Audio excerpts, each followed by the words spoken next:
Hi guys, may dinala dito sa shop na e-bike. Ito 2022 pa to binili sa amin. Doon pa kami sa Lookrite. So hindi ko nga nakilala. Sabi ko sa amin ba to? Kasi Green Travel. Sabi ko wala naman akong ganito na unit. Pero chinek sa record sa amin talaga. So nakalimutan ko na kasi nga 2022 pa.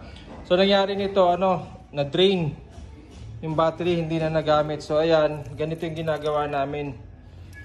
So, pero ito, susubukan pa natin buhayin yung battery. Pero pagka hindi na talaga mabuhay, so palit battery na. Yan o, kung mapapansin nyo yung mga battery nung 2020, 21, 22, mga green pa.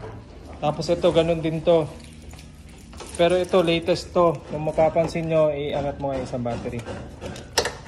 Mapapansin nyo yung mga bagong unit ngayon. Yan. Kulay itim yung battery. So ito, ganun din yung nangyari. 2 weeks hindi na gamit, 2 weeks hindi na paandar, nag-drain din yung battery. So ang masakit lang nito, ayaw na mabuhay. Ito yung una kong binubuhay, ayaw na mabuhay ng battery. So ito, susubukan pa. Pagka mamaya, nagbi-blink lang. Hindi siya nag-up down, dapat nag-up down yan. So pag nag-up down yan, ibig sabihin buhay na. So yun lang guys, dapat alagaan nyo sa pag-charge ng battery nyo. Pagka hindi nyo ginagamit, i-charge nyo paminsan-minsan. Kasi napakamahal ng battery. Ayan yung buhay ng e-bike.